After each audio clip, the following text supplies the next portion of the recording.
Fala galera, estamos aqui de novo, só que agora nós vamos falar um pouquinho de ligação química, tá? Nós vamos trazer aqui um resumo geral de ligações e depois iremos postar individual sobre cada ligação, tá certo? Vem e me acompanha. Pessoal, para começar, existem três tipos de ligações químicas: a iônica, a covalente e a metálica. É graças às ligações químicas que existe essa grande variedade de substâncias na natureza. Por que eu tenho sal de cozinha, NaCl? Porque existe uma ligação entre o sódio e o cloro me proporcionando chegar no sal de cozinha. Por que eu tenho a água, o H2O? Porque hidrogênio e oxigênio se ligam, ligação química. Por que eu tenho gás oxigênio, O2? Átomos de oxigênio se ligam. Então a ligação química ela acontece entre átomos com a intenção de gerar moléculas, fórmulas iônicas, chegar nas substâncias. Três tipos de ligações, tá? Nós teremos um vídeo para cada uma delas, mas de modo geral, para entender qualquer uma das ligações, eu tenho que comentar com vocês sobre a regra do octeto.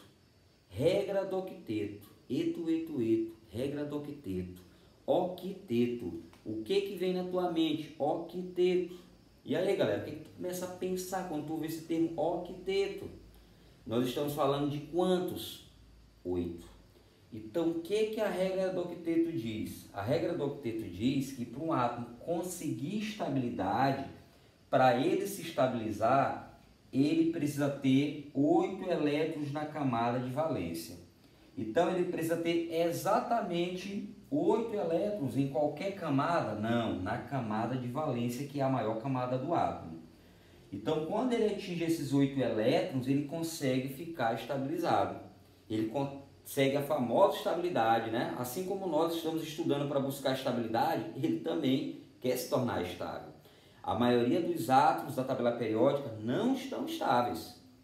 Só se encontram estáveis ali, turma, na tabela periódica, a última coluna da tabela periódica, a família 8A, a família 18, aquela última coluna. Aquela galera ali que são os famosos gases nobres, eles são estabilizados. Eles são os átomos estáveis da tabela periódica, então isso quer dizer que eles não têm nenhum interesse em fazer ligação química, já que eles são estabilizados. Os demais da tabela periódica, eles querem essa estabilidade, e para isso eles são obrigados a fazer ligação.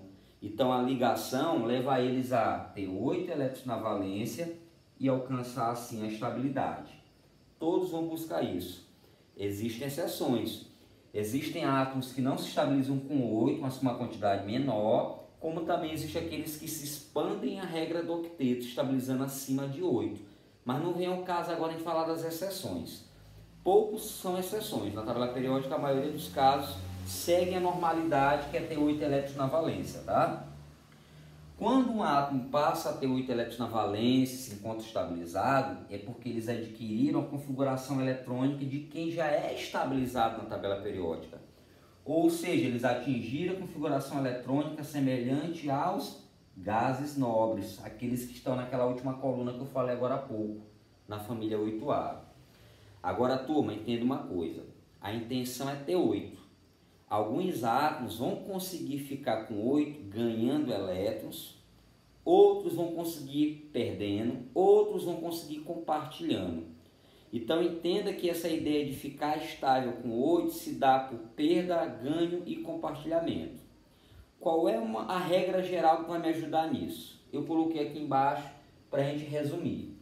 Se o átomo só tem um elétron na valência, ele é obrigado a perder esse único elétron. Se ele tiver 2, Thiago, 2 elétrons na valência, ele também perde esses 2.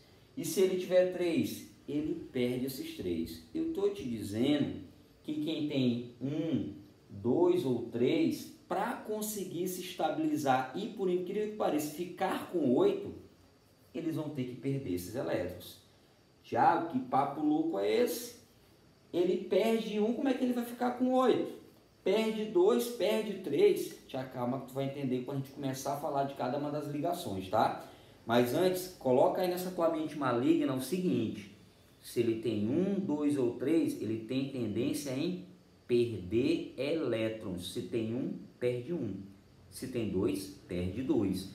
Se tem 3, perde 3. Não esquece, de 1 a 3 tendência em perder.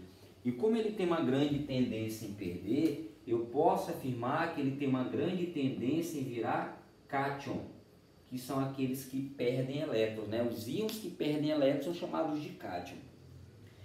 Vamos mudar de papo. Se ele tem 4, está faltando quanto para 8? Pense aí comigo. Falta 4, então ele tem que ganhar 4. Se ele tem 5, ele ganha 3. Se ele tem 6, ele ganha 2. E se ele tem 7, ele ganha 1. Então eu estou te dizendo que de 4 até 7 ele tem uma grande tendência, uma grande possibilidade em ganhar elétrons, exatamente o que está faltando para fechar 8. Então imagine ele com 6, ele ganha 2. Imagine ele com 5, ele ganha 3. Ele com 7 ganha 1 e ele com 4 ganha 4. Então, se ele ganha, ele tem uma grande tendência em virar o que nós chamamos de ânion. O ânions, que são aqueles que ganham elétron com facilidade, um íon que ganha elétron. Galera, tudo isso em ganhar ou perder vai na camada de valência. Você tem que verificar a valência. Então, eu distribuí os elétrons, estou olhando agora só para a valência. Percebo que ele tem de 1, 2 ou 3 elétrons. Qual é a tendência? Perder, perder. Ele se torna cátion. Se ele tem 4 a 7, não tem mais tendência em perder, ele tem tendência em ganhar. Ganhar. Ele vira ânion, tá? Então, isso aqui tudo, esse resumo aqui de baixo, lembrando vocês que são elétrons da valência, tá? Que vão me ajudar a entender as ligações. Nosso próximo vídeo é ligação iônica, depois covalente, depois metálica, tá bom? Valeu, galera. Forte abraço.